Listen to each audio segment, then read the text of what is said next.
surrounding the decision is a policy analyst, Dikbo Oyewole.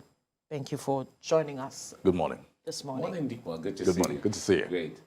Now, when you look at, this is like the fourth time that the Central Bank of Nigeria is, raising the interest rate to address inflation. But from the look of things, is that really the strategy we need to addressing the inflation the country is facing?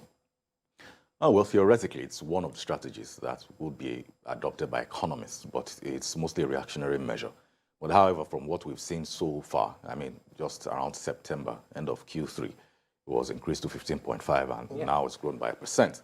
We haven't really seen it work as much as we'd expect it to work, because there are several factors that cause inflation, too much money in the system, and it's part of the reasons why they said they wanted to redesign the Naira. But the issue with that was there was too much of that money was hoarded. It wasn't really in circulation. Now, it was out of the banking system, but it wasn't really in circulation because a lot of it was hoarded. Now, that's what they're trying to address. We're saying we want to redesign the notes and then have to mop up a lot of liquidity from the system and all of that. But for me, we still need to focus a lot on production, exports. And I mean, just a very simple analysis from the major commodities that we have in this country. I mean, i.e. petrol, diesel, these are things that affect the cost of transportation. Invariably, they increase the cost of goods and services. You go to the market today, you hear people say that, oh, the dollar is the reason why tomato is more expensive, and then you're asking, what's the correlation between the dollar and Gary? Yes, but either way, if you look at it expansively, in some way it does, because that's what dictates how much we buy the diesel, the petrol, that the trucks that bring the goods from the farm, and all of that. Then we have issues of insecurity where people can't go to their farms anymore. We have issues of natural disasters, act of God, flooding, where we saw a lot of poultry being flooded and all. So these are various factors that cause inflation. But the increase of the interest rates, it is reactionary. It is one of those methods, but it isn't a very sustainable one. We have to be able to increase production. It is very, very important to see how we can increase production. And of course, we all know the parameters that need to be in place for production to even exist and for it to increase. So that, for me, is what we should focus on: increasing production and increasing exports. It looks like the CBN is a little desperate to ensure that it gives some level of more value to this to the Naira. Of course, one would understand that, but let's narrow it even down to the issue of the redesigned Naira, how this is going to help. Now, a lot of people have said that when so much, about 85% of Nigerian currency is on the streets, people's votes, people's homes, people's pockets, people's streets, and all of that, and you have just about 15% in the banking system, whatever policy the central bank brings is going to be carried or pushed by only the 15%. Yes. Right? Not the 85. So at the end of the day, you don't see any impact of anything the CBN comes up with. But this redesign, which will give the CBN an upper hand in having the monies in the system, how sustainable would it be? Recall that on one of the papers this morning, bandits that kidnapped or kidnappers are already demanding monies in the new redesigned notes. And the moment that goes that way, of course, you can't trace it anymore. Yes. So how effective will this redesigned notes help the issues of inflation? Temporarily, it might, but along the line, we may find that we may still find ourselves back where we are right now. Because either we like it or not, we're still the transactions we make every single day, they still have to be cash-based. A lot. I mean, transportation, you want to get a bus. How many cities aside from Lagos have the transportation system like the BRT, where maybe you need to get some tickets and all of that? You have the taxis and all, Okadas, the kekes, you go to the markets. I mean, you don't go and buy paper and say you're going with your ATM card, except you're not ready to go home with anything. So these are realities where they can then say, okay, the cashless policy, it's good to say that, but what are the systems in place? Are people being educated? Is that the reality on ground? Can people really relate with it? if the reality on ground doesn't match whatever policies you're trying to make, I'm sorry, you're just speaking English. So those are the things that we need to focus on to see what are the structures we need to put in place. Do we need to educate the populace? While we're educating the populace, what are we putting in place? Are we providing platforms where it is easy for people to even use their SMS platforms to be able to transact? Yes, the banks have that these days, but how many people really trust that system? Because even these days, you buy something online, they're telling you, oh, okay, we have to confirm. You go to a store, you do transfers, they say, oh, we have to wait to confirm. And so are those systems in place? Is it realistic? We even have the e-naira that a lot of Nigerians are still struggling to We have understand. we have the e-naira that, unfortunately, a lot of people don't have so much confidence in it. Are we pushing that? What is the efficacy of that? Is it going to be valuable outside these shores? Because, I mean, if it isn't of any serious value, the question is, why am I holding it? Is it a global currency? Why am I holding it? If it can't compete with the paper USD that I have in my hand, then what's the point of it? So these are the issues that I believe that they need to address in the immediate before we start to drive this entire conversation about the cashless policy. Yes, it is good. That's where the entire world is moving to. But we can't just say we are adopting things from the global scene without doing the things that they have done on the global scene. It just doesn't work that way. So right now, we're still with the physical cash of you give me 10 naira, I collect 5 naira, and... Well, the CBN governor has spoken about redriving the cashless policy moving forward. But you mentioned two critical issues, trust and confidence. Yes. Which are critical to whatever policy the CBN comes up with. Why do you think that there is some sort of a breach in trust and that there is no confidence reposed in whatever the CBN comes up with? And how do we build on that? How do we bridge that gap? Because over time, what we've seen hasn't been, unfortunately, not so much of transparency. I mean, earlier on, we were talking about the expectations we had with the redesigning of the notes and then what we ended up with. I mean, a lot of people were very disappointed when the notes came out and then we saw the samples. And initially, when I saw it, I didn't first see it being handled by the president and officials. So when I first saw the notes, I thought, so maybe it was just one of those ones that people made up online. And then eventually, I saw pictures of it being held by the president and the CBN governor. I said, okay, so this is actually legit and this is what we're having to work with. So yes, managing expectations isn't something that they have been able to do well so far, and that's not just CBN, but also practically every facet of our government. We haven't been able to manage the expectation of the people quite well, which is where that issue of trust deficit comes in, because they also need to understand that where the people do not trust you, especially where it is a sensitive system like the monetary system, then there is a problem, because you will have an issue of adoption. And if the people do not adopt it, whatever policies you're making, whatever memos you send out, whatever English you're speaking, it will not work. Because also need to understand that even though the naira was printed right here in Nigeria, which is a good thing, it was still printed at a cost. So if policies are made to justify all of that cost, and then people don't trust you to adopt those policies, and then you're saying there are penalties in place, there are certain people that rather go with the penalties because they still don't trust it. So we need to address the issue of trust, which is also why it seems like governance is an issue here in Nigeria, because, I mean, the government says one thing, and then people are like, we don't trust you. And then, unfortunately, more time than not, we also find that the pessimists have always come out to be wiser than the optimists. Because the people that said, okay, you know what, these guys are just wasting our time, they end up being right. So that is where that issue is from. Inconsistency with their track record. Unfortunately, consistency with their inconsistent track record, if I may say that, that is why we have this issue of the trust deficit, and it needs to be addressed at every level of government. All right. Online, you will see sometimes some receipts.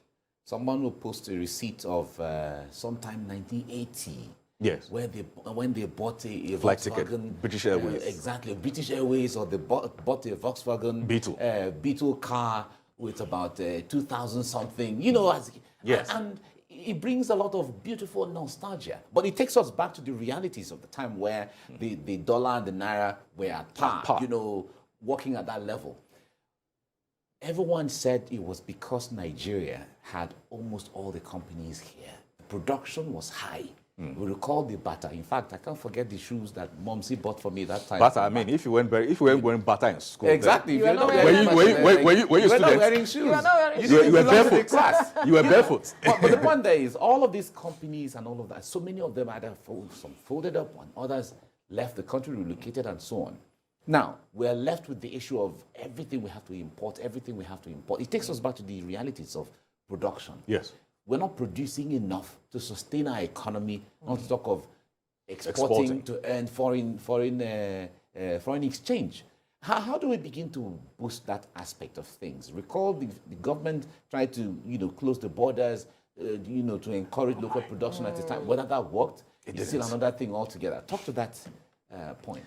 Well, I hope it didn't bring. I was hoping it wouldn't bring up the issue of the border closure, because I mean, remember that we had Yeah, we had that we had a conversation. conversation here for We like had 2 weeks. Of course, we right did. here. We did. Yes, we did, and from the get-go, we had said it was going to be a waste of time, and it was going to lead to a loss of revenue for a lot of businesses. People went bankrupt. I mean, some people ended up in hospitals because of high blood pressure, but that's not what we're talking about today. So yes, we need to be able to drive production, but the primary thing we need to do that, aside from policies, is power. These days, power has been quite epileptic, and even getting petrol or diesel today is also an issue. So even what you are getting from the grid isn't sufficient, and the alternative that you need to power your generator is not even not there. available. So what production are we really talking about? What production are we talking about? Because you cannot produce anything without power.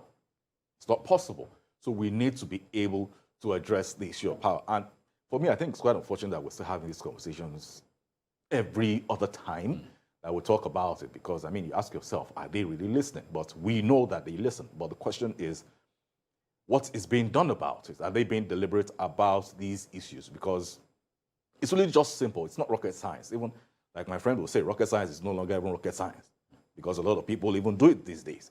So the question is, what are they doing to ensure that these things work? Because when we keep saying that once you are able to sort power, certain things just fall in line automatically.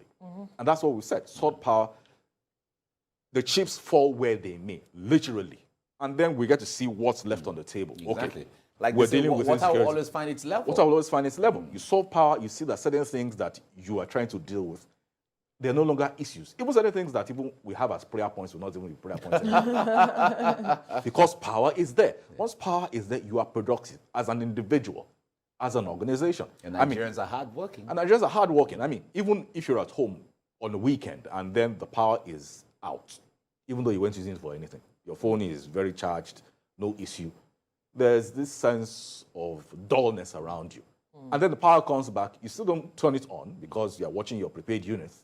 But the sense that power is there helps your morale and helps you to be productive with whatever you want to do. Even though what you wanted to do was to wash the dishes, which has nothing to do with power. But somehow you're like, okay, maybe if I'm done washing the dishes, maybe I'll go watch TV, and then you end up not even watching the TV. But they need to solve, excuse me, the issue of power. Once you're able to solve that, things fall where they may, and then we say, okay, what is left? Is it insecurity? Is it healthcare? Because even on some level, part of the problems we have in healthcare is power. Where we've seen different reports where people say that, okay, you know what, you want to go deliver a child, you need to fuel their generator. Or else they will use torchlight to deliver you with CS. I don't know how that is done in 2022, but unfortunately, that is the reality. So you go into a hospital, you want to get something done, you have to pay for diesel, for petrol, to power the generator. And then we hear that people die. We're still battling mother-child infant mortality rate in 2022, a nation like Nigeria. It just doesn't make any sense. So when we're able to sort power, certain things become clear. Then we know what our real, actual problems are, not just perceived problems. Because I believe a lot of what we have today, well, not a lot, some of what we have today are perceived problems because of the other things we have. I mean, there's a saying in Yoruba that says, and all of that. It says, translation says that if a big problem knocks you down, then the tiny ones will start climbing over you. That's where we are with power. Once we're able to solve power, which is a big problem, and then we're able to stand strong, we stand firm, then we know, okay, these are the little ones. This one maybe just needs some form of intervention. This one just needs some policy. This one just needs some action. But until we get that right, we will keep having these conversations in cycles, and honestly, it is quite exhausting.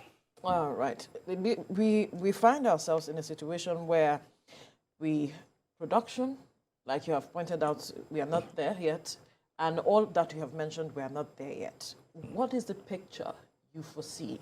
We have just keep increasing the interest rates almost every 2 months. What is the picture that you foresee if we continue on this road where we are not producing and there's no power? Security is also a challenge, yet we keep increasing the inflation to think that we are going to rein in on whatever the issue is with inflation. Where are we headed, really? Fortunately, that's quite a grim picture. And I mean, like you know, when I say this a lot when we're on this platform, that for those of us that are talk on these platforms, we have a sense of responsibility to also be careful of the things we say so we don't thrust a lot of hopelessness on people. But the truth must be said and reality has to be on ground. Absolutely. Eventually, one thing has to give, and it isn't just sustainable. It isn't sustainable because the only way we can rein in inflation, because the interest rates will keep going up because it will have to be a reactionary measure to curb inflation. It's a race. It's a race, and it's done globally. However, internally, what are the things that we can do? We have to be very deliberate about providing power to drive production.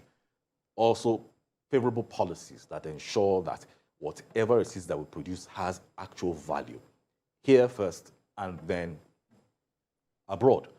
It is very important because until we're able to get that right, we will keep having these conversations over and over again and it will get us nowhere. But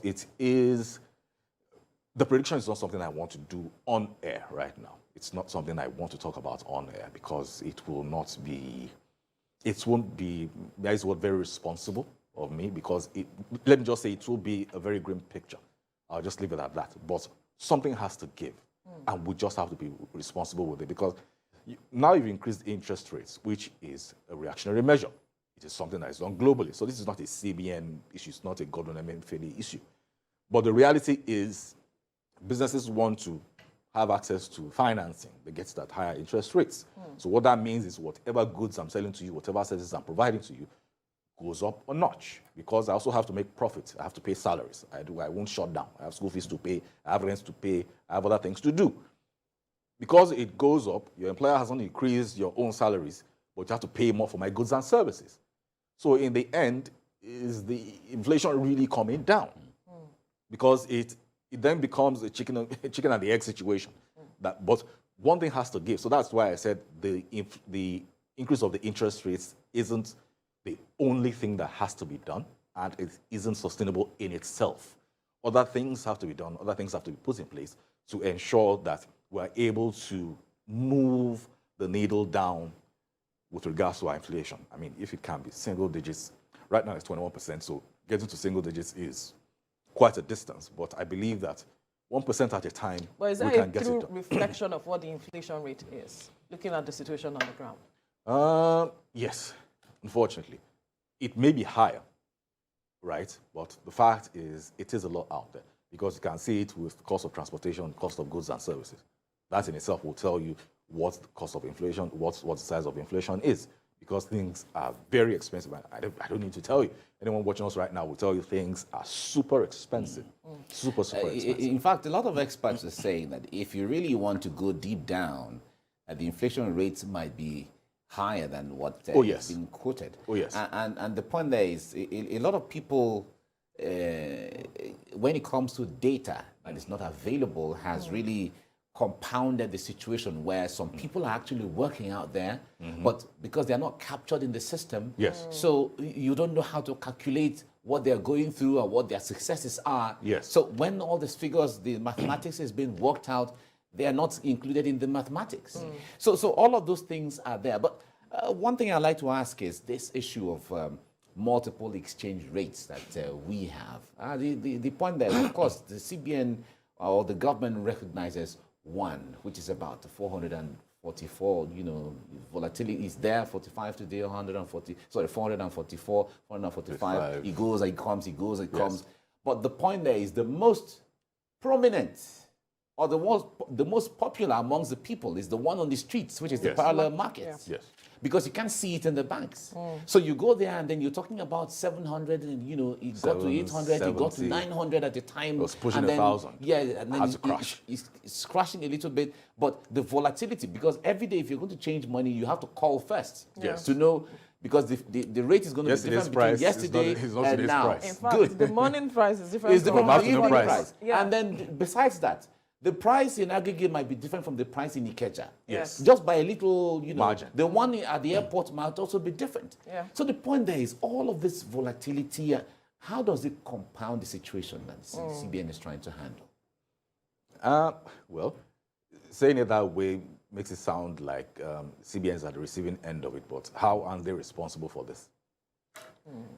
Is a financial situation where the point there is, if the CBN comes up with the policy, for instance, say, okay, we don't want, recall that there was a time they said we don't want people to spray naira in weddings Parties. and all of that. Yes. But you go to wedding reception and all, there are people hawking, not hoarding, hawking the Yes. naira. Clean notes that people are going to. Who is supposed to arrest anybody? Is it me and you that will go there to arrest them to say, no, the CBN said we shouldn't do this and that? But so the point there is that we're talking about policy here. We're talking about the authority here. We're talking about implementation. So the point there is it is still the CBN that has the authority to say, don't do this and don't do that. Exactly. So with regards to the multiple exchange rates, the question is what's the CBN themselves doing about it? It's not just about certain policies in place. We know for a fact that, you want to go on pilgrim, you get a rate. Pilgrimage, you get a rate. You want to go to school, you get a rate. You want to... And all the effects comes from where? From the CBN. So you're very much aware of this. And what are you doing about it? You're saying you're making policies. Policies that are just on paper but not executed in real life. They went after Bureau de Change operators. Yes, they went after them, but how much impact has that made? Maybe How that much that was why the dollar crashed a little bit. Yes. Maybe. Some people will say it is, but the alternative is this. You went after the BDCs. What accessibility do we have with the banks? Is it very accessible with the banks? Today you have dumb accounts where you have dollar in it. I'm not sure you can withdraw. And in some cases, you can't even transfer to another account in another bank. You have to transfer it to another account within the same financial institution. So what purpose does that serve me? I want to travel, I have to fill Form A, Form this, Form that. There are people abroad right now who are struggling to pay fees. There are people who are losing admissions because they don't have access to FX. And they're going through the proper channels. So when the proper channels don't work, what alternatives do you want to leave people with? So that's what we're saying. The proper systems in place, are they working? Make them work. Who really, in their right mind, wants to go buy dollar for 770 when I can get it in the bank for 450? We're not even saying 445. Say 450. I'd rather go for that if it is accessible. Nobody really wants to. That's a serious margin per dollar. Like over 300 naira per dollar. And maybe you want to get 1,000. So look at that margin. That's just ridiculous. So it doesn't make any sense. But we're saying, is it available? Is it accessible? If the answer is no, then we're not being realistic about the conversations we're having. It has to be accessible. You put a limit on it, you tell you that the CBN doesn't have dollar, this person doesn't have dollar. You go to a particular bank, they say, oh, we don't have it, this is our branch. The people that have to be calling other branches say, okay, so our customer is coming. The people that's up until the day of their flight, they're still trying to source for FX from their banks because they want to do the right these thing. Bureau de Change operators this monies in the first place? Well, that is part of the question, because the issue there is, And I'm looking at you to there are answer that. reports, Yeah, so there are reports that of Where does it course come from? it comes from the banks.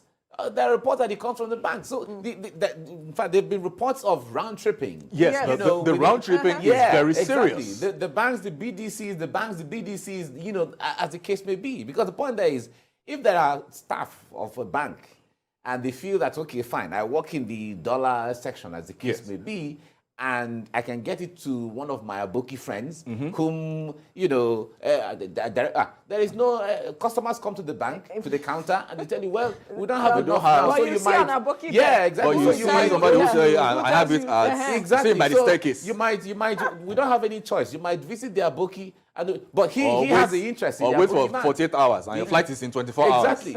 So the point there is that's the thing. It's Yeah. just like the black market fuel that we also talk about Yes. too. You don't see the fuel at the filling stations, But yet you you see see it people in jerrycans and it's selling worse it. in Abuja, in places like Abuja, for instance, where the moment there's a little issue of fuel, you see the queues in Abuja before you see anywhere else. For the black market fuel in Abuja, for me, I think it's become institutionalized. If you ask me, it's become institutionalized because every other time, some people right now, I mean, there are people that tell you that in 3 months they haven't been to a filling station. In and out of fuel scarcity or not, they will tell you they haven't been to a filling station. They have somebody that's they're just driving by on the way to the office. and What they have somebody Nigerians want is there. make it readily available. Yeah, let it be available. Make it readily available. Because I mean, right now we're also facing a lot of queues. Nobody's saying anything. Nobody's saying anything, and we're This suspecting was that the okay, exact it's an thing issue. Conversation Veronica we said had. yesterday. He said, nobody's saying anything. Nobody's saying anything. All right. The NNPC, the government, the marketers, nobody's saying anything. But We're just NNPC said left. there's enough fuel to last. They said they have a next product. few- When they said have they the we product. ever not heard that? And then reverse is the reality. And a couple of minutes ago, we were talking about trust and it not being Confidence, available. yeah. Because something as basic as providing fuel for people to be able to go. This every morning now, you go drive along the roads of Lagos to see people languishing on the roads trying to get public transportation, even when the fuel was available. Public transportation, like I tell people, is not always something that I like to see people struggle on the road for. Now there isn't fuel.